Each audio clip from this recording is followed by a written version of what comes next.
Mr. Tarrou, in this algebra lesson, we are going to be learning how to solve proportions. That is an equation that states that two ratios, two fractions, are equal to each other, and these equations can be solved by cross multiplication.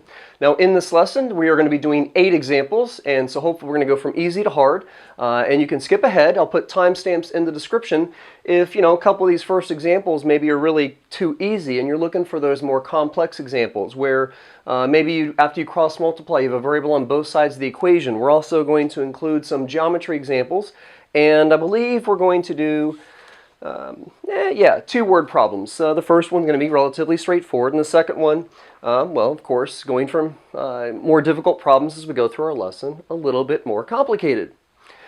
Okay, so cross products, the property of a proportion says that if A is over B, excuse me, if A over B is equal to C over D, and of course you can't divide by 0, so B and D cannot be 0. So if you have an equation where you have two fractions are equal to each other, then AD is equal to AC, or in other words, you're going to recognize that one fraction equal to one fraction, or those two ratios which are equal.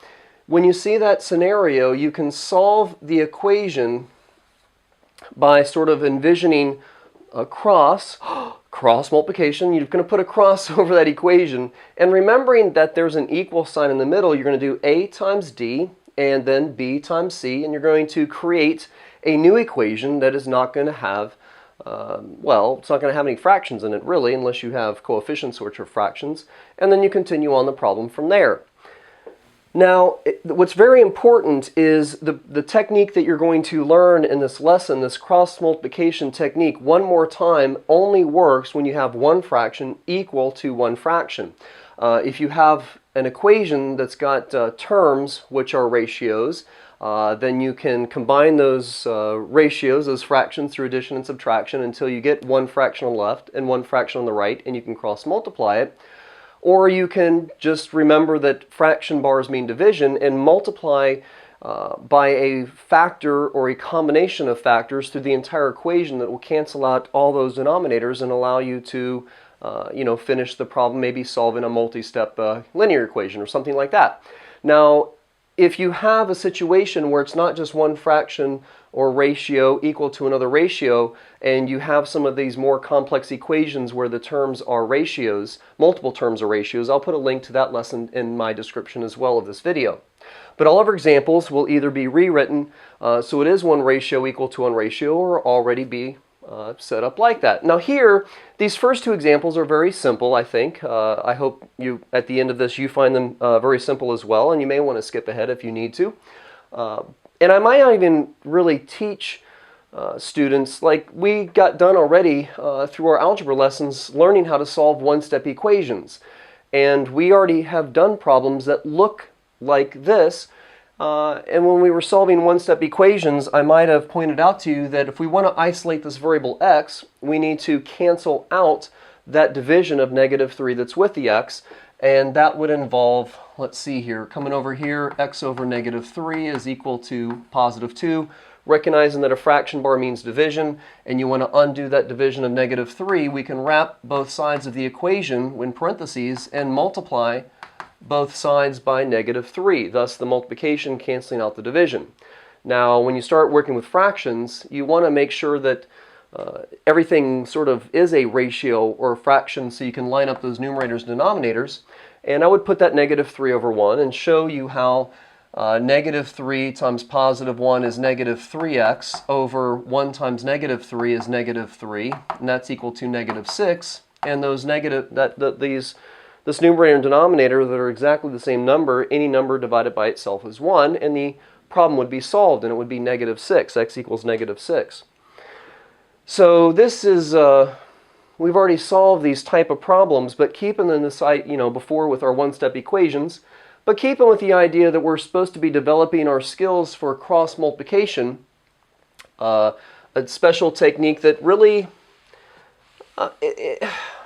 some teachers might call cross multiplication a sort of a trick, if you will, or a shortcut, because it doesn't work for all equations in which your terms are ratios or fractions, because it, again, only works when one fraction equals one fraction. So we can make this look like that, though, by remembering that, well, if the left side is written as a fraction, we have x over negative 3. Write the right-hand side, which is just a basic 2, and you can make that look like 2 over 1, so you see those equal proportions, or ratios, excuse me, and think, okay, well, let's cross-multiply it. Now, when you do cross-multiplication, you want to, if you have a choice, a lot of students are more comfortable when the variables are on the left-hand side. So if you notice that only one part of that cross contains the variables, you would want to do that portion of the cross first, and that will automatically sort of place your variables on the left side of the equation, and that might, create a situation that's more comfortable for you through the rest of the problem. Though, of course, you do want to get comfortable with working with variables on both sides of the equation. We have 1 times x is going to be 1x, and negative 3 times 2 is negative 6, which, of course, already showed you another look, sort of another process of solving this type of equation, so we already knew it's negative 6. But that's what it looks like with cross multiplication. Now, if you want to make sure that this actually works, of course, a solution is a number that when plugged back into the original equation makes the two sides equal. And I'm not going to show the check for every one of these, but if we think that negative 6 is the answer, then negative 6 divided by what we think is x divided by negative 3, is that indeed equal to 2? Well, of course, it is. And thus our solution checks out. So it's always a good idea to plug your answer back into the original problem, make sure it actually works. Okay, now with this one as well, you don't really need cross multiplication to solve this problem, and you might not even think of it as that as cross multiplication, because it doesn't appear to have a ratio on both sides of my equation. And again, going back to reviewing what we learned with solving one-step equations, seeing that fractional coefficient, you would want to wrap that equation up with on both sides and multiply by the reciprocal of that coefficient, and then putting that 28 over 1 to make it look like a fraction itself, and multiply straight across the top. Or you might want to reduce 28 over 4 is going to, of course, 28 and 4 are both divisible by 4, so you could reduce that to 7 over 1, and then 7 times 5 is 35. But you can also rewrite this problem to look a little bit different and sort of fit this cross multiplication mold. And some of these little techniques that I'm showing you for these more straightforward questions will come in handy later on in our later problems as well, and in other math questions as far as that's concerned.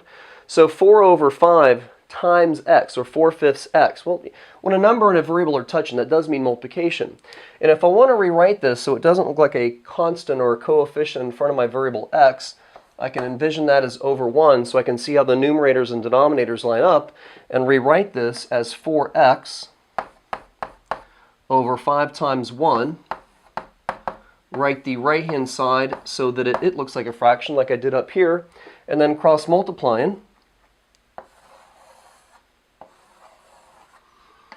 4x times 1 is 4x. We have 5 times 28. Okay, well, 5 times 20 is equal to 100, and 5, and that's, of course, the tens place, right? So that's why I'm writing 20 instead of 2. And then 5 times 8 is equal to 40, and we have 140. And now we have 4x is equal to 140. We want to cancel out that multiplication of 4 that's with the x, so we divide both sides by 4. And when we do that, we get the same answer as, we verbally said in our other sort of technique or look process of solving this equation, and we get x is equal to, because those 4s are going to cancel out, 140 divided by 4. Well, how many 4s are in 14? 4 times 3 is 12. And if we take 12 out of 14, that leaves us with a remainder of 2, so we have 20 left over. And how many 4s are in 20? Well, that would be 5, and we get the same answer. Now, is 35 right? Well, when you plug this back in, 4 times 35 divided by 5, if that comes out to be 28, then indeed our solution is correct. Now, that's the first two examples. We kind of forced them to fit into that equal ratio type pattern so that we can apply this cross multiplication process, let's look at some more interesting, some more complicated questions where we don't necessarily have to do that. Our next three examples, we have x plus 7 over 9 is equal to 8 over 5.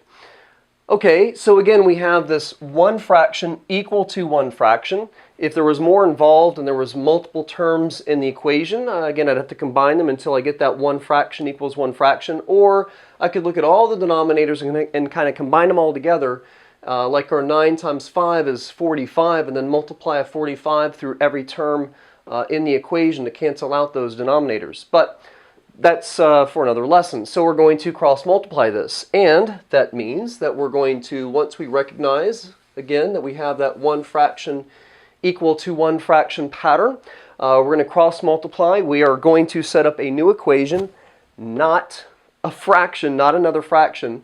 And now this time there's a couple of terms up here in the numerator of this fraction. So what I'm going to do is I'm just going to show that I'm going to do 5 times x plus 7 by wrapping it in parentheses. It looks like this. 5 times x plus 7 is equal to 9 times 8, which is 72.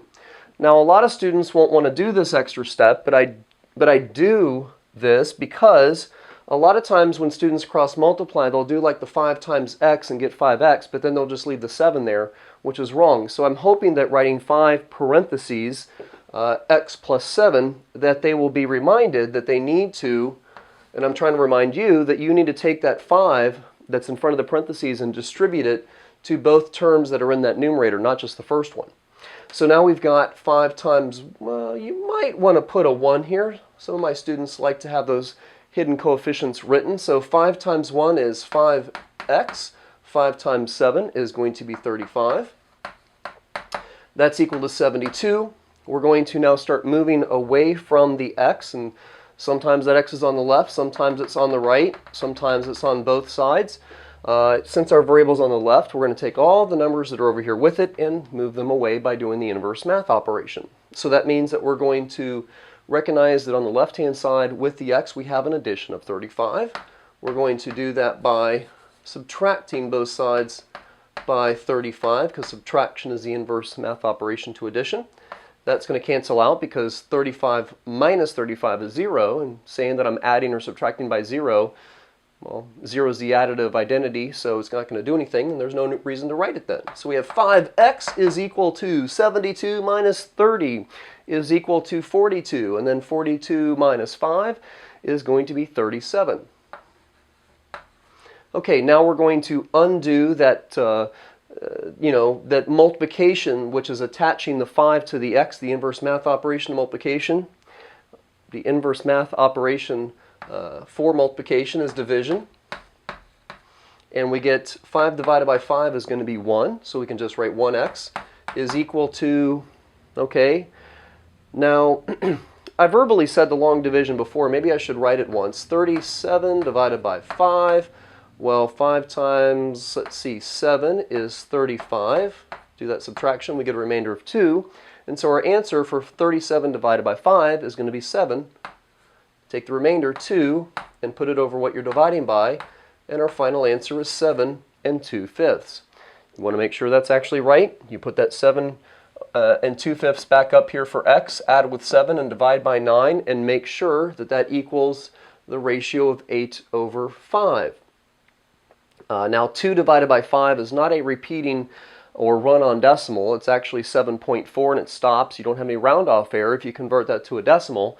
So you can do 7.4 plus 7 and then divide by 9 and do your 8 divided by 5 that way if you'd like, and see if the two sides match. Now you might be looking at that this is a mixed fraction and you got fractions here, and checking your work on that first original form of the equation might be a little bit complicated. So you could, as long as your cross multiplication step to get from the first line to the second is absolutely correct, then you can take the 7 2/5 or the original 37 over 5 and plug it into this form here to make sure that when you plug it in you get 72 on the left side like you have on the right.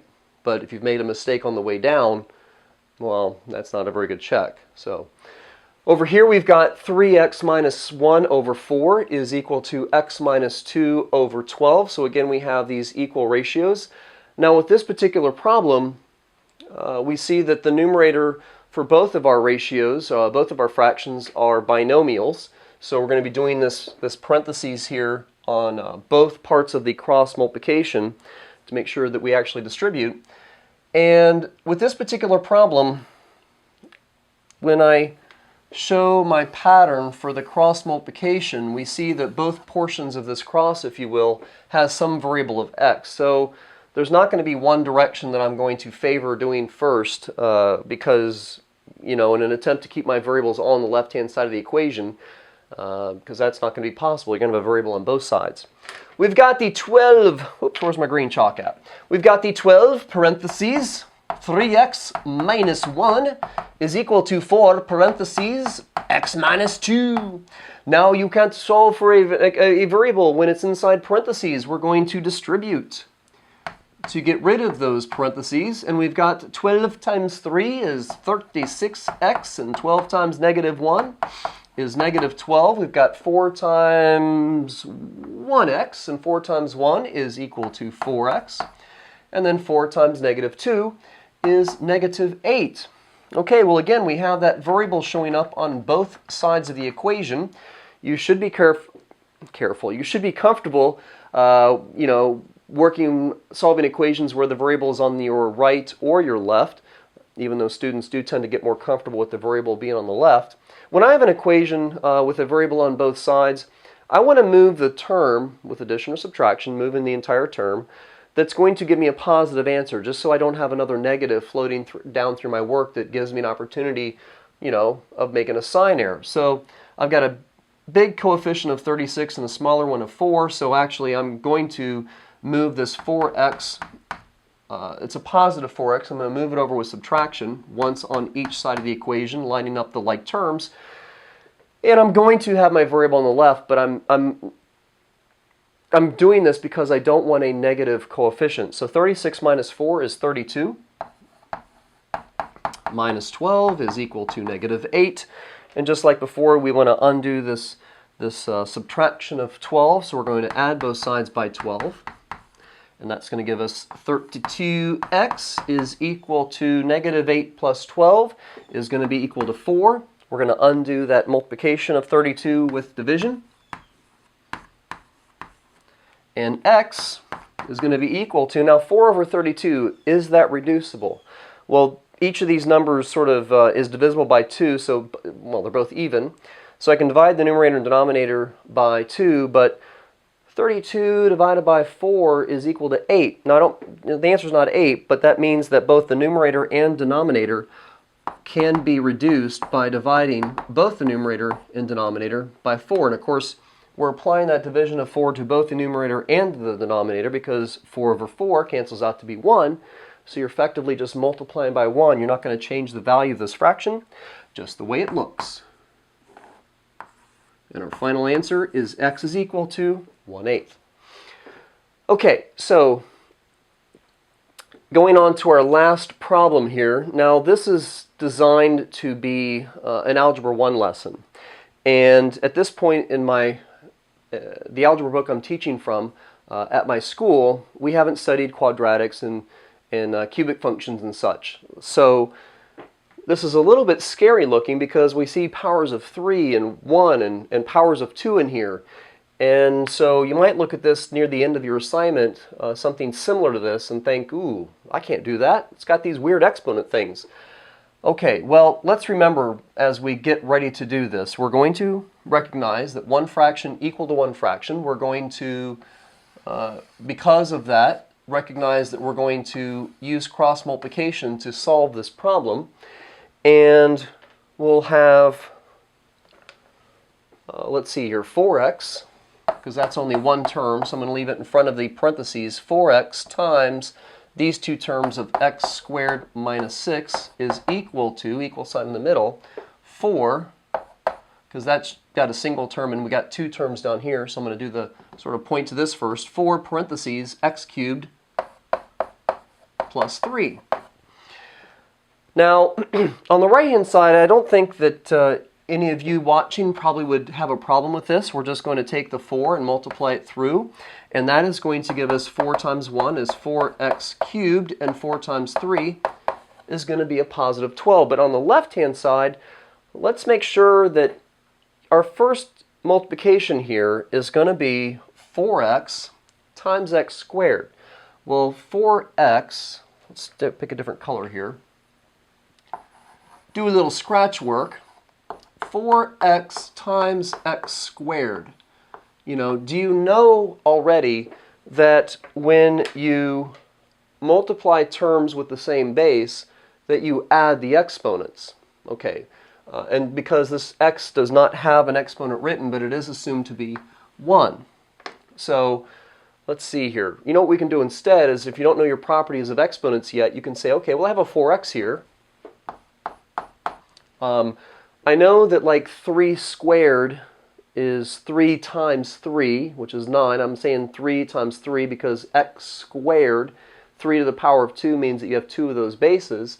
So x squared is x times x. Oh, okay, so I have a 4.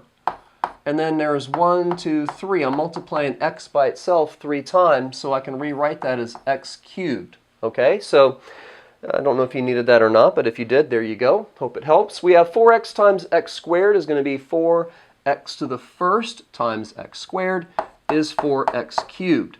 Now we have 4 times negative 6 is negative 24x. Okay, so again, I've never seen an equation in my early stages of algebra study where we have exponents of 3, but I do understand that these are like terms, because each of these terms separated by addition and subtraction, these two terms both have an x, and they both have the same number of those x's. So I'm going to try and put them together. I have an x cubed on both sides of the equation. This is a positive 4x cubed, and so if I want to move that entire term over to the left, I'm going to do it with subtraction. Okay, so I bring the equal sign down, bring my 12 down, because 4 minus 4 is equal to 0, 24x, and now over here 4 minus 4 is equal to 0, so I'm okay canceling that out. Make sure that you're okay with it over here. 4 minus 4 is again equal to 0, so you have 0x cubed. I'll write it on the left, I didn't do it on the right, and anything, the x cubed, anything times 0 is equal to 0. So it actually, the cubed terms, the exponent of 3, the cubed terms cancel out when I try and move the one on the right-hand side of the equation over to the left through subtraction. And now I get sort of like a more comfortable looking problem for our early algebra studies. We have negative 24x is equal to 12. We're going to undo that multiplication with division. And x is equal to positive divided by negative is negative, and 12 and 24. That is reducible as well. I can divide the numerator and denominator by 12 and get a final answer of 1/2, negative 1/2. And that is the end of examples 3, 4, and 5. Now we're going to move on to a geometric example and the first of our 2 word problems. Alrighty then. Now we're going to look at 2 very standard type problems that require, or can be solved, not require, but can be solved with cross multiplication. And that is solving missing sides or portion of sides with similar figures in geometry. And another one is just doing some simple word problems.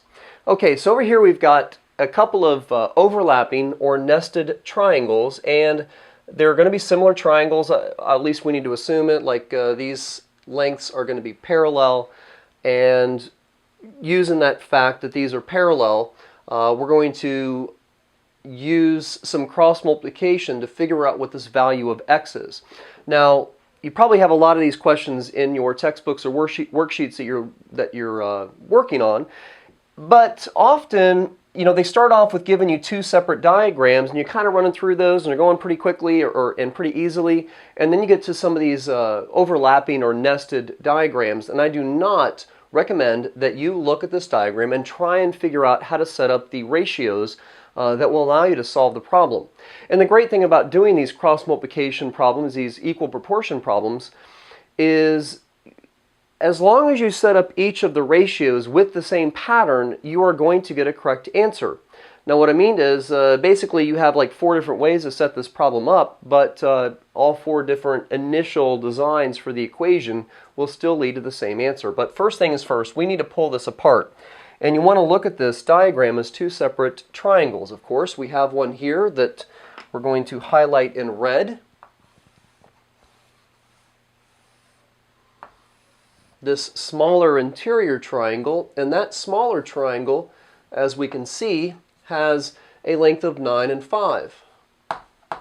And then we have the larger outside yellow triangle that is got a side here length of 7, but how long is this side of this triangle that's sort of in this upper left-hand portion of the diagram? Well, this particular piece is 9, and this little tiny piece is x. So if I have a board, like let's just say temporarily I said x was 2. You know, you lay a 9-foot board down, and then you lay a 11 or a 2-foot board down, or if you walk 9 feet in a particular direction and you stop and then you walk 2 more feet. Well, a length of 9 and a length of 2 would be added together to give you a length of 11. So this entire side of the triangle is 9 plus x. Now a lot of students will incorrectly say 9x, 9 times x if they're struggling. And that's why I like to say, well, what if x is equal to 2? You know, and you had a length of 9 and a length of 2. Would that be a total of 18 feet or meters or whatever that you're measuring your distance in? Or would it just be 9 and an additional 2, which would be 11? No, you add. Okay, so then it's 9 plus x. Now, in setting this up, I can do all different types of things with setting up these ratios. I like to match up the corresponding sides. And when you do that, you need to make sure that you go in the same direction. So one way of setting this problem up would be 9 over 9 plus x is equal to 5 over 7. From 9 going to the larger right-hand triangle, 9 over 9 plus x and 5 over 7, I'm keeping the corresponding sides together and I'm going to the left and right both times. I could set this up by doing the opposite and just going in the opposite direction, still matching up those corresponding sides, but going from right to left both times and write x 9 plus x over 9 is equal to 7 over 5. And you know what? If you were to cross multiply and solve both of these, you get exactly the same answer. Now, if these are similar triangles again, you could also keep within the same corresponding triangles and kind of go from left to right, if you will, but in this fashion where I'm patching the 9 up with the 5 and the 9 plus x and matching that up with the 7. And that would also be correct because both of my ratios are set up with the same pattern. And there's one more, or probably at least one more example we could set up with a pair of ratios that would all give us the same equivalent answer. Same equivalent, I just said the same thing twice. When we were done, what however will not work is if we were to say, let's see, get the red out. This is wrong. If I said 9 over 9 plus x is equal to, so I went from left to right, and then, oh, I want to keep the, you know, what I think are the bigger numbers on top and do 7 over 5. Well, that would be a big fat wrong because I went from left to right matching the corresponding sides up and then from right to left. I broke the pattern. Both ratios have to be set up with the same pattern. If you do that and then all your algebra is correct, you are going to get the correct answer. Now, I know I like to, you know, I'm trying to show you all the issues that you have with these problems, and I know that makes the video a little bit long, but hopefully you find it helpful. The reason why I don't like you to set these up in this sort of nested or overlapped format, let me break my red chalk out again, was all those examples, and let's stick with the left to right, 9 over 9 plus x is equal to 5 over 7. That's the one that we're going to work with here in a second. And that will give us a correct answer.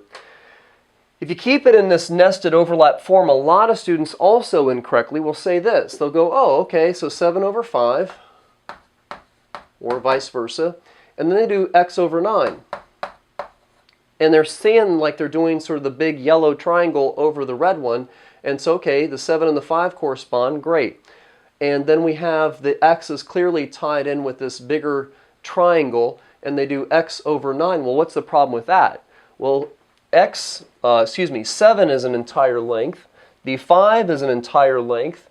The 9 is an entire length for that small red triangle, but x is just a little piece. It's not an entire side, an entire length of any side. So entire side, entire side, entire side, that's just a tiny little piece. So then these two ratios are not set up with the same pattern.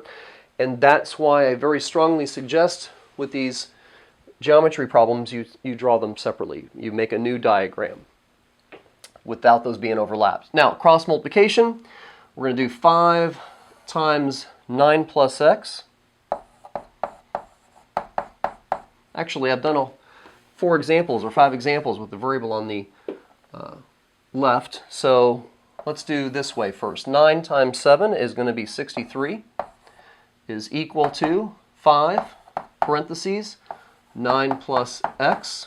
We're going to take that 5 and, of course, distribute it all the way through the parentheses. And now we get 63 is equal to 45 plus 5x. And if you do your cross multiplication where your variable is on the right, no big deal. Just make sure that you move everything away from it to the left. So on the right with the x, we have an addition of 45. The inverse of that is subtracting by 45. And that is going to give us 5x. 63 minus 40, it's in the tens place, so 63 minus 40 is going to be 23, and now 23 minus 5 is going to be 18. And our last step is going to undo that multiplication of 5 with the x with the inverse math operation of division. And when we do that, we're going to get x is equal to 18 over 5, which you might want to write as a mixed fraction for your teacher if he or she requires it. But I know that we're running a little bit long, so I'm going to leave that in a proper format. If traveling 161 miles takes 7 gallons of gas, how much gas will it take to go 275 miles? When you see these relatively short word problems and you see that, man, both of those sentences kind of sound very, very similar.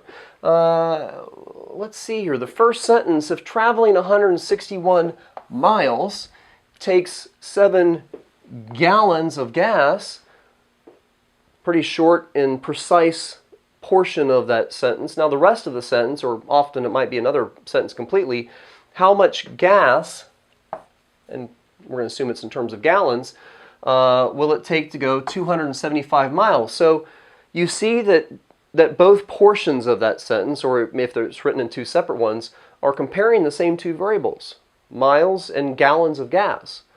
Okay, so we have a comparison of miles and gallons where we know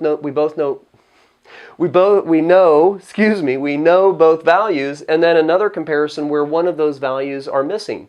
That can be set up as cross multiplication. What do you want to put on top? It doesn't make any difference. Miles or gallons? I don't know, miles. Okay?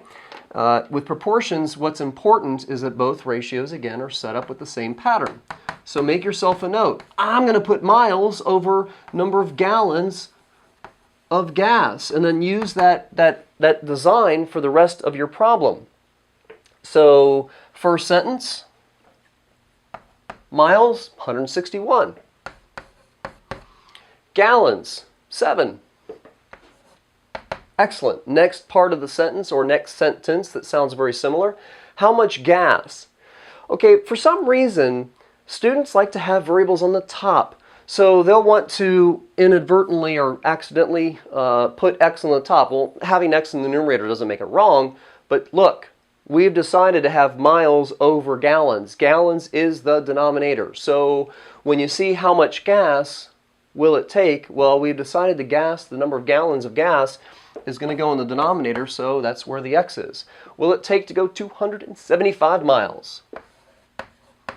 Sweet. Well, now this is a cross multiplication that's looks a little different, but really no more difficult than the first couple that we had in our lesson. It's a little bit weird that the variable is in the denominator. You might think it is, but with the cross multiplication, it'll take that variable x out of the denominator. You can't solve for a variable when it's in the denominator or in parentheses, or, well, there's a lot of ways you can't solve for x. You got to get it out of there. Or you can solve for x, but you got to do something to make that happen. So 161 times x is equal to 7 times 275, and yeah, I'm not going to try and do that in my head. So right off the top of my paper, 7 times 275 is equal to 1925, 1925. We're going to undo that multiplication of 161 with division, the inverse math operation, and we get x is equal to 11 points, or actually not equal to, but approximately equal to, this is going to be a rounded off decimal, 11.97. What up?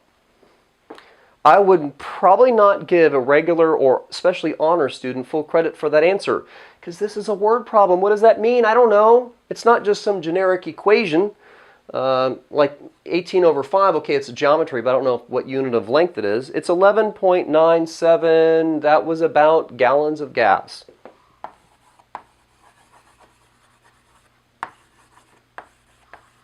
When you're doing word problems, get that, put that number in the context of the actual problem. One last example.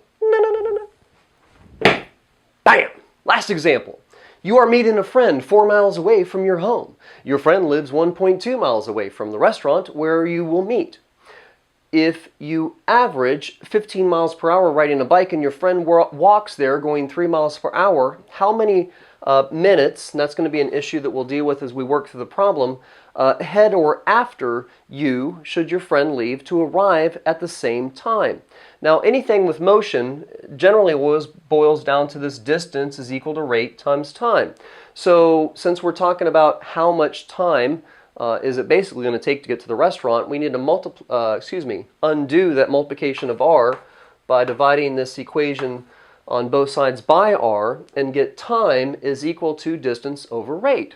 Okay, so for you, your time is distance over rate. Well, you're meeting a friend and you're going to meet them 4 miles away from your home, assuming that's where you're at. So your distance is going to be 4 miles. And you're going to travel at 15 miles per hour. Now, we're going to have an issue here with that miles per hour, and the final answer is how many minutes in difference should you leave compared to your friend or vice versa. So this is going to be your time, basically 4 over 15. Now your friend,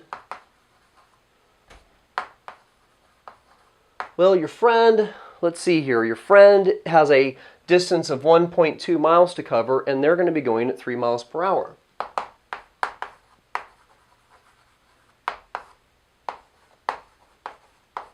Great.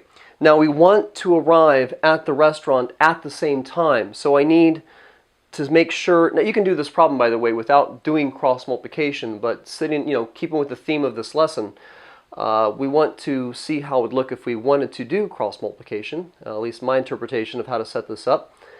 And we want the time for you and the time for your friend to be the same. Now the traveling time may or may not be the same, but the overall, because we're talking about how many minutes ahead or after you should your friend leave. So there might be like a wait time for one of you to arrive at that restaurant at the same time. So, at least the way it's worded, you're going to be traveling to this restaurant and your time is going to be calculated by doing 4 over 15. And it's going to be the units of miles are going to cancel, and the time is going to be in terms of hours. All right, so that 4 over 15 hours is going to be equal to 1.2 over 3 hours, because again, the units of miles are canceling out in that division.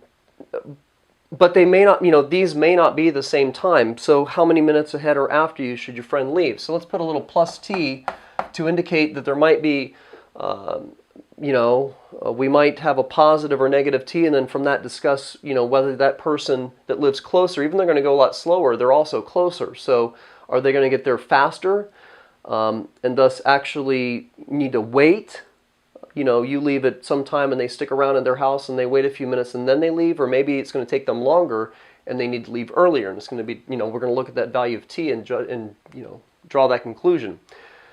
Well, I have one term on the left and I have two terms on the right. So this is the first example. Not only is it a somewhat complicated word problem, but it's the only example we've done where we don't have two equal ratios, two equal fractions. We need to make that happen. Well, need to.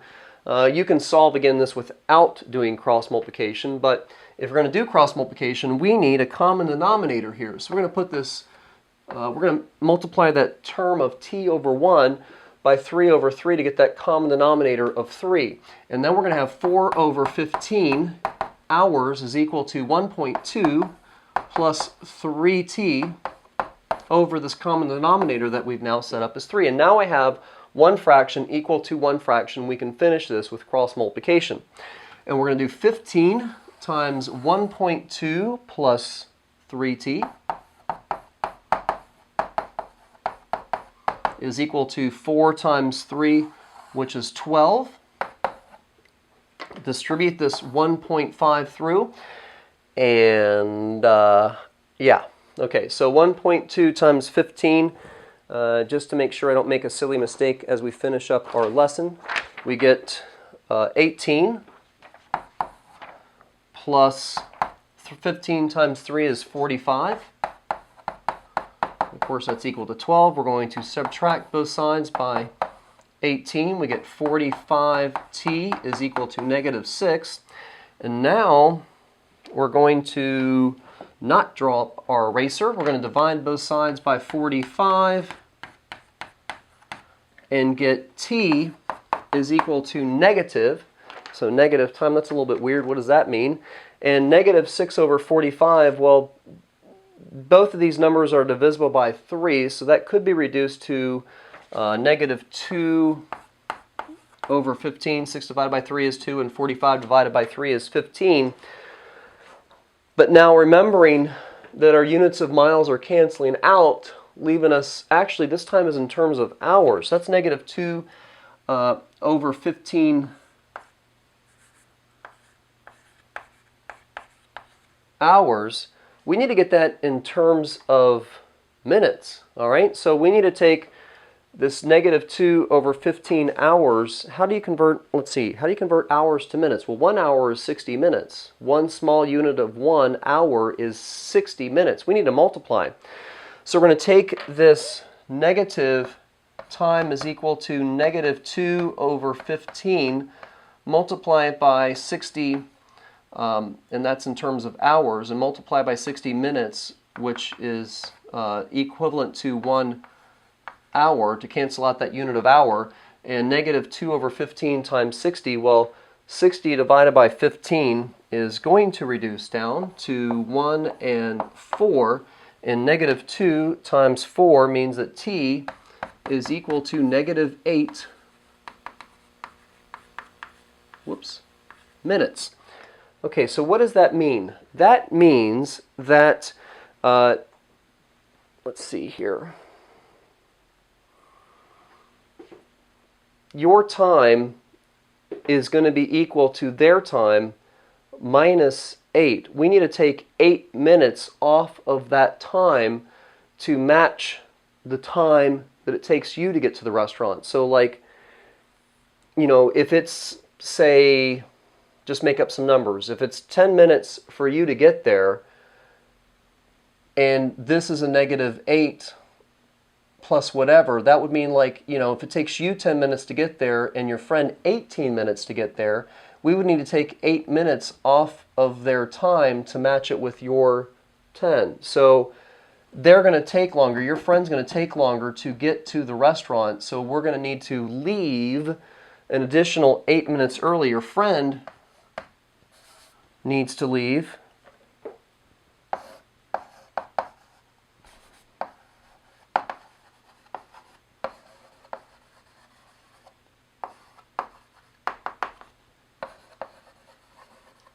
8 minutes earlier